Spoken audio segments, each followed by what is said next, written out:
25 minutes before 10 o'clock. Thank you for tuning in. Matt Hibbs is in the studio with us. He's the PGA Director of Golf at Top of the World Communities, on Top of the World Communities.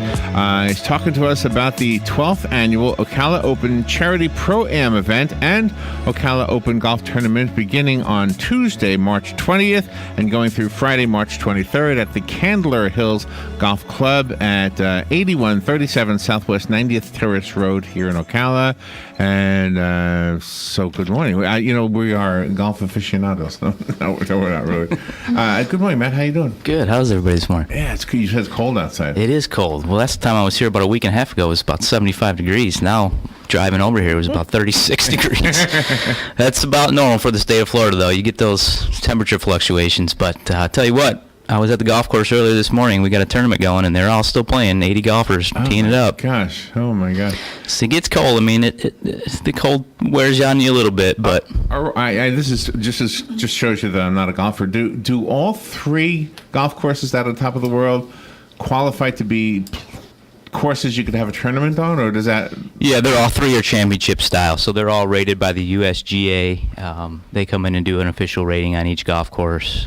They'll give you a course rating. Oh, so that has to happen first. That has to happen. Yeah, you have to qualify. You have to be a certain yardage, which we of course all qualify for, and then they come in, and that's how we were talking last time I was here about forming a handicap. Well, the USGA, Florida State Golf Association, is who we are affiliated with. Right. They'll come in and rate our golf course, and that's how a handicap is established, through a rating and through a slope. Oh, is that right? It's very technical, but at the end of the day, they come in to make sure that it qualifies and meets all criteria. Robert was here the other day. I'm sorry, the gentleman who takes care of... Yeah, Andy Jorgensen. He's Andy, yes. golf course superintendent. And he's saying one of the holes is 400 yards. Is that right? Oh, no, much more than that. We used to have the longest par 5 in Florida at Candler Hills, number 4. It's like 669 yards. Oh, my gosh. And what is it now? It's the same. Oh, there was a course that beat us out. I don't know if they played as long as we do. But when we teed up from all the way to the back, 669, and it plays uphill, which, that 669 plays uphill into the wind, could play closer to 750, 800 yards because of the elements. So, yeah, that hole can be a challenge for anyone. Now, we have 5 sets of tees, so not everybody plays it at that yardage, but it can max out at that yardage, which we're going to talk about the Cal Open. When those guys come out and play, they tip it out to where they play it all the way back. And most par 5s, a lot of these golf professionals can hit in 2 because of how long they hit it. Well, if they hit with that 1 and 2, which I have yet to see from that far back, but if they do, that's quite the accomplishment. I mean, you're talking 2 huge golf shots, 350 plus on a drive, and then still hitting a 300-yard shot on top of that. So, that hole can play very long and very difficult. Wow. Are all the golfers here now that are going to be playing, and are they practicing, or yeah, what do they are. do? I've noticed here in the last week or so, they're starting to come out to the golf course, getting their practice rounds in. A lot of them will come out and play 3 or 4, even 5 times before the event itself, just to get, a lot of them really want to see the way the greens roll, all the little subtle movements in the greens is what they're to see, and kind of where they want to hit their tee shots, where they want to land it, because they're going to come out here and scope all the trouble out ahead of time. And for our golf course, we have about 89 bunkers on the golf course, so a lot of where you hit the ball is going to be in relation to where the bunkers are and sand traps are on the golf course. So they'll come out and scope it out. Really? Yeah, I've noticed a lot. And they play the week of Monday. We do some practice rounds for them. So between now and then, it's busy for us. Yeah. So golfers of that caliber practice on a course before a tournament. Do they sometimes give you feedback that changes the course at all, or changes something? Yes and no. I mean, Andy talked about it earlier on the show. We kind of set up everything the same, almost in tournament condition on a daily basis. They'll give us a little feedback. What we actually do change for this tournament is our golf course is normally a par 72. So the best golfers in the world, a zero handicapper, should basically shoot 72 when they play our golf course. Well, these guys come out and they hit it so far. One of the par 5s, no matter where we put the tee, they hit it in 2. Which a big concern in any game of golf is pace of play. You should play a 18-hole round of golf in 4 hours or less, ideally. Well, when you have so many golfers out there and they can hit it so far, they have to wait a lot of times to hit their next shot. So what we decided to do, myself and Rick Hendershot, who's the tournament director of the Ocala Open and the tournament series that comes out, we actually moved the tee up and changed our 12th hole at Candler to a par 4. So we play it as a par 71 for these players to help with pace of play based on years prior, with that being kind of tunnel area where it gets stuck in a high traffic area where pace of play becomes an issue. So we decided to move that to a par 4 because they hit the green in 2 anyway. You know, if you make a 3 okay. there, yeah. So we play it for the tournament only as a par 71, but daily play for our members and anybody else is a par 72. So we make some adjustments. Very fascinating, isn't it? Yeah, it you know, it's all based on feedback, and like I said, pace of play, in whether it's tournament play or just a regular daily play, is a huge concern in golf. You know, nowadays people want to get around the golf course. Everything's high tech. Everything's 2 seconds. You know, look at your watch. You can pull up any information you want from your phone. So, you know, they want to play golf as fast as they can get information. So when it takes 4 hours or more, you know, that can hinder how many people come play golf. And I always thought it was like a relaxing sport. So you don't want to enjoy go fast. something. Yeah. That's the way it used to be, and that's the way we want to try to get it to. You know, you want to go out there and have a good time. Some people can go around and play in 3 hours, and some people play in 4 hours. It's like when you drive a car. Some people drive the speed limit, some drive a little bit faster. So, you know, everybody plays a little bit quicker, but they actually do penalize you, whether it's regular play or tournament play, more so really? if you are a slow player. So they'll put you on the clock, and you'll have they'll monitor your group, and if you happen to have a slow group, your group or yourself could be penalized for slow play. Now, so they do try to monitor it. Now, do all the professional golfers that are playing in the tournament, are they also involved in the Pro-Am? Do they play them? They are, yeah. So the Ocala Open's coming up a week and a half. It's March 20th is our Pro-Am. So we actually have 2 tournaments. The Pro-Am itself is on Tuesday, March 20th, where the professionals, right now I have 32 teams signed up, which is great, the most we've had in years. So it's great. 32 pros will play with 32 amateur teams, and they'll compete. The pros will compete for a little purse. The amateurs will compete as well. And then on Wednesday, Thursday, Friday, 21st through the 23rd are the actual days of the Ocala Open itself, where just the professional players are playing. So we'll have 144 golf professionals out there competing. First place is generally about $12,000. So, you know, can imagine having that putt on the 18th hole for birdie to win the tournament. Yeah, for $12,000. How those nerves can take over. So, you know, we're looking forward to another good year. Like I said, the Pro-Am, the players do play. 32 teams, plenty of sponsorships, plenty of available sponsorships. So anybody interested, visit ocalaopen.com. We have a partnership brochure on there. You can look through it, see, like I said in previous shows, we start at $250. It goes all the way up to $25,000 and anything in between. So it helps raise money for Hospice of Marion County, Interfaith Emergency Services. Last year was our biggest year to date. We were able to raise $72,000 for the 2 charities. Wow. So this year we're trying to beat that. And this year, over the inception of the event, this is our 12th annual, we've raised $488,000. Wow, so that's awesome. This year we're looking forward to getting over that $500,000 mark. So are you going to have the Winghouse girls like going around the course? No, with we the won't have that beverages? out there. No, we will have a couple beverage carts out there, but no, not the Winghouse girls. There was a story, the Wall Street Journal, talking about how the Olympics has created a spike in sales at sporting goods stores, people buying, I guess, like winter sports kind of things. Does that happen after a tournament? Do you see more people showing up to play golf or going to the pro shop to buy supplies, things like that? Yeah, you get golf fever when you watch the golf professionals play. I mean, me growing up as a kid, I remember watching the players on tour, and as soon as they'd finish, I'd be out on that golf course trying to emulate everything that they did. Yeah. Technology, it advances every year. So every year these vendors come out with some new equipment. So you'll see these players playing some of that new equipment, and of course you see what they hit and you see how well they hit it, and you're going to go test that equipment out and eventually purchase something. But you know, yeah, you get some golf fever when you watch these guys play because they're so good, and you feel like, and they make it look so easy. So you watch them play, and you go out there and you're like, wow, why can't I do that? Yeah. You know, they make it look so easy, but it's really not as easy as they make it look. I mean, it's tough. Does each golfer have to have their golf bag and their equipment inspected before they play, like race car Yeah, drivers? they don't necessarily have it inspected, but it does have to meet the regulations of the USGA, so they can't come out with a non-affiliated USGA club. And if they do, they're penalized, and eventually they'll be kicked out of the event. They'll be So they do have to have certain equipment, and every year it advances a little bit, and those equipment makers have to make sure that it's made within those guidelines.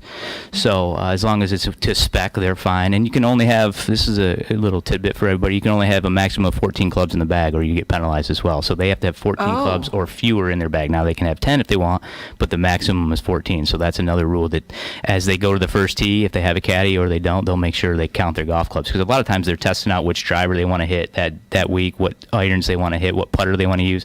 And sometimes they may forget to take their clubs out before they get to the first tee. And once you tee off and you have more than 14 clubs in your bag, you'll become penalized. So that's one thing that they do have to make sure, Wow. And do you supply the golf balls, or does each player supply their own? Each player will get their own golf ball. A lot of these guys are sponsored by some of the vendors, so they might get a little kickback of golf balls or whatever. But yeah, they'll supply their own. And there's so many different golf balls. They're unique brands, so some of these guys might have a preference of one over the other. So the spectator area is. We do have free admission, so you can come out and watch, walk around the golf course. But we also have a very nice setup on the 18th green, which is our VIP tent. Okay. So depending on your level of sponsorship, so if you do sponsor the event, you may get tickets to that VIP tent. It sits on the 18th green, just left side, and you can come out and watch 6-7 hours of golf. Just sit under a tent area. You get an appetizer, you get lunch, and you also get 2 drinks with your ticket. So you can purchase those tickets through our Candler Hills Golf Shop. It would be $25 for one day, or if you wanted to come out all 3 days or purchase 3 tickets, it's $65 for 3 tickets. And part of that ticket goes to Hospice of Marion County and also Interface. So not only are you getting to sit out there and watch these players play and have a little lunch, but you're also supporting these 2 great causes. So do you meet the people who are sponsored? I mean, do you go out in there and say hello to them? And oh, absolutely. The Pro-Am was what it's all about for the sponsors. They come out, they get to meet these professionals, they play with these professionals. A lot of these guys they're great guys, so they'll come out and they'll give you some tips throughout your round. So these guys will be playing, and they'll help them with their putting, they'll help them with their chipping, they'll give them a little tip here and there to help them with their driving, whatever it may be. And yeah, we have a big breakfast ahead of time for them, and we also give them a $200 voucher per player to come into our pro shop area where they'll pick out something. And then once they finish, we have a big luncheon with awards and prizes. So yeah, you get to mingle and meet them all, and great people. Players are, they're great guys. It's a fun event. Everybody has a great time, and it does something for this community and a great cause. So. It really does, and it brings all of the up-and-coming golfers together, too, whether they're 4 years old or, however. Exactly, and that's the good thing is, bring the kids out, absolutely watch these players play. I actually have a 3-year-old myself, so I got to start getting him involved in the game and keep growing the game. But, yeah, these guys, they're ambassadors to the game of golf, and coming out and watching these guys play at any level is great for the game and great to keep it growing. And like I said, these guys are really, really nice guys, so they'll take the time to say hello to the kids and shake their hand and give an autograph if that's what they may want. Yeah. Like I've said in past episodes, we've had a lot of really good players come through. Everybody knows who Ted Potter is because he's a local guy, Ocala guy, and he won the Ocala Open in 2010 and 11. And back-to-back years, and actually one of the years, he had a hole-in-one on the 17th hole and ended up winning by 1 stroke. Wow. Oh, my gosh. The following year he won it, there was a 7-hole playoff on the 18th hole. They played it 7 times because they couldn't determine a winner. Oh, my God. So not only did he win, but he won in fashion both times that he did win. But he's gone on to the web.com and now the PGA Tour, where he just won a major PGA Tour win at Pebble Beach about a month ago. So, there's been a lot of great players come through here, some ex-PGA players, some current PGA players.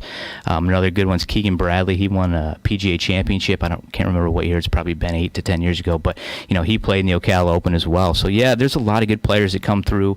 It's a great experience for anybody watching, and like you said, the kids come out and really can get a good idea what the game's about, and these guys are all good guys to meet. And there's a huge camaraderie because when Larry's son Alex was younger, I don't know, he might have been 8 or 9, he loved golf, so Larry took him to a pro shop, and the guy at the pro shop actually measured the clubs to fit Alex. Yeah, cut it down. And that's one great thing is if you do go to your local PGA pros, they can fit you, whether you're a child or an adult, for a set of clubs, which is, if you're interested in getting a new set of clubs, certainly that's the way to go, because a lot of these clubs are expensive. So if you're going to spend that kind of money on getting a new set of clubs, why not make sure they're fit to your golf swing? So that's a great, whether you're a child. So that's kind of a question I was going to ask, especially if you're trying to help a child understand what makes for a better player.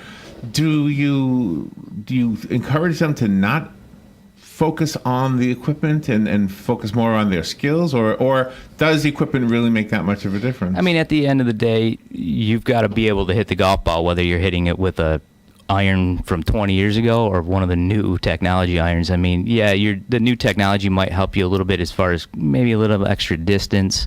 They're making a lot of the clubs lighter now, but no, I mean, whether you're a kid or an adult playing, you still got to learn to swing the golf club the correct way in order to make the contact the way you want to make it. So, there's a lot of players out there that could probably play with equipment from 10 years ago and still win some of these golf tournaments. Now, I'm not saying the equipment doesn't evolve, but, you still have to be able to swing the golf club. And so when we instruct and have any kids clinics, we just teach them basic fundamentals. We don't talk much about equipment at all.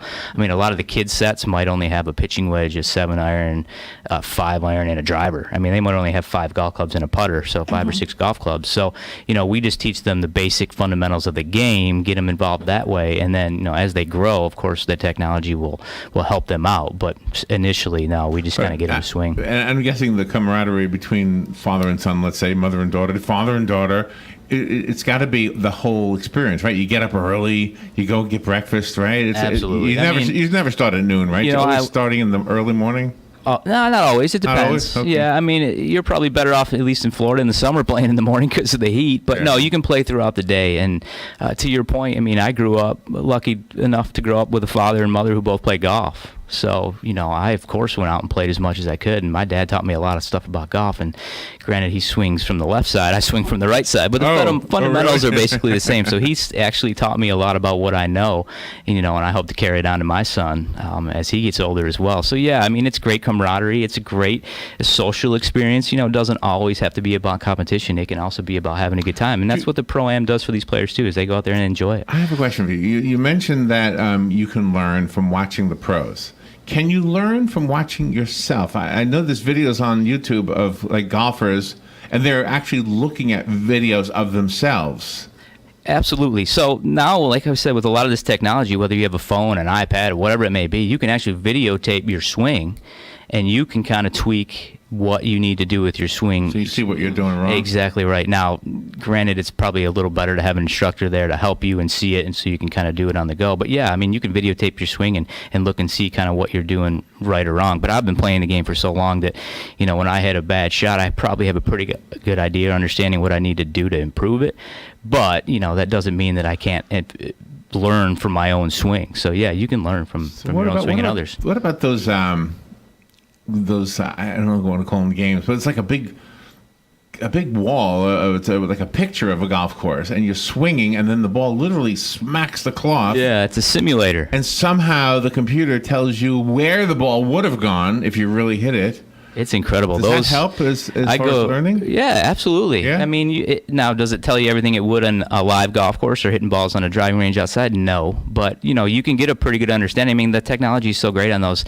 I go to the PGA show every year, which is held in Orlando, and they have a big section that's all these simulators, and you can spend $80,000 on some of these simulators. Yeah, I bet. And yeah, they can help your golf swing, and it's a way, especially if you live in a northern state, you can play year round. Basically, that would make sense. Yeah. So a lot of the clubs or even houses that up north will have them, so you can practice year round. But yeah, and they have golf courses set up on there, whether it's Augusta, whether it's Pebble Beach, whether it's any of those high end golf courses that a lot of PGA pros. You can actually, if you don't get the actual chance to play the actual golf course, so have you used these things? I mean, do you like them? Yeah, they're fun. They're fun. They're fun. It's almost like a video game. I mean, it's, of course, you're better off playing real game, but yeah, huge video game.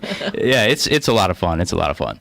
Will there be medical personnel on during the tournament just in case something happens? Yeah, we have a safety team with On Top of the World. Yeah, we make sure everything's covered as far as that aspect goes. We hope everything goes well. Sometimes heat can get involved, but right now with the temperatures the way they are, hopefully they get a little bit higher here in the next week and a half so that it's not quite as cold. But yeah, we do. We have everything covered as far as that. And so does that temperature affect the course, the grass itself? Like if the professionals are out there today playing and looking out everything, if it all of a sudden gets really hot on the day of the tournament, is that going to be an issue? If it's cold and wet, it can affect the playability of the golf course. So the golf course might play a little bit slower, of course, if it's wet. Now, if it gets hot and windy and dry, the golf course, the ball will roll a lot farther. The greens will roll a lot faster. Okay. Yeah, the condition, the weather, the condition of the golf course can certainly determine, what these guys shoot. Generally, it gets pretty windy out at Camler Hills. So if it's super windy, these guys' scores will go up a little bit. They'll shoot a little bit higher. So, the weather condition has a lot to do with the end result of the golf tournament. So, Matt Hibbs is here. He is talking to us about the 12th annual Ocala Open Charity Pro-Am event and Ocala Open Golf Tournament beginning Tuesday, March 20th, running through Friday, March 23rd. We're all invited. It's at the Candler Hills Golf Club. It's free.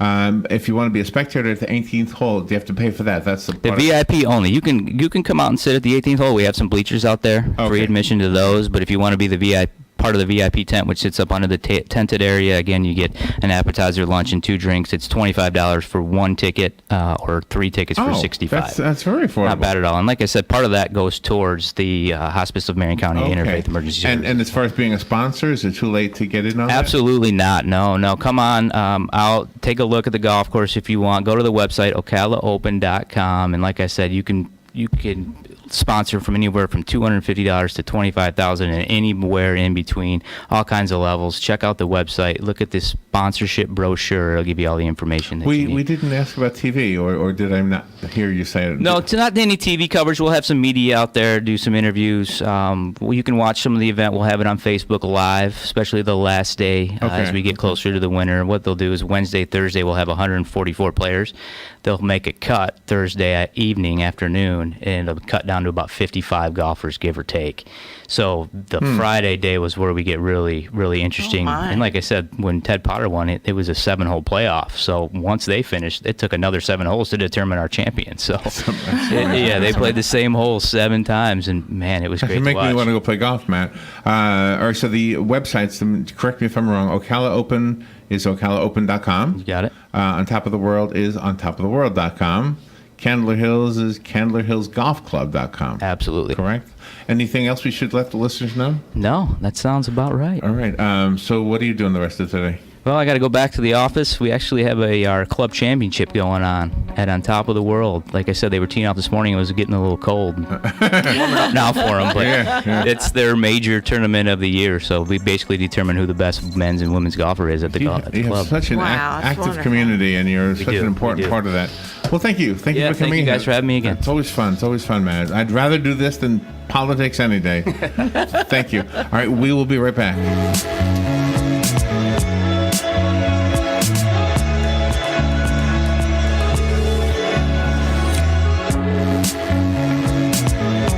Here is your 1-minute news brief. The Ocala Police Department is investigating a report of a card skimming device installed at the SunTrust Bank ATM at 3990 Southwest College Road. According to a news release, the device was used from about 11:49 a.m. until 2:17 p.m. on Sunday, March 4th. A man was arrested early yesterday after Ocala police say he hit a bicyclist and left him to die on the side of the road. A Florida high school student who was shot while defending his fellow classmates from gunfire during a mass shooting last month is now listed in critical condition. Recordings of 911 calls made during the shooting in Parkland have been released, illustrating panic and fear of parents and students. 2 people are in serious condition after being shot inside of a strip club on South Orange Blossom Trail in Orlando this morning. And a report from the Federal Trade Commission says Florida is one of the worst states for robocalls. The FTC says if a violating company loses a class action lawsuit, consumers may be entitled to $500 per call. And that is your news brief from The Source.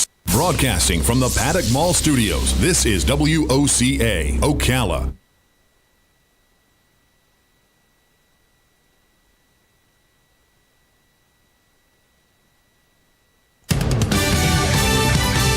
Fox News Radio, I'm Chris Foster.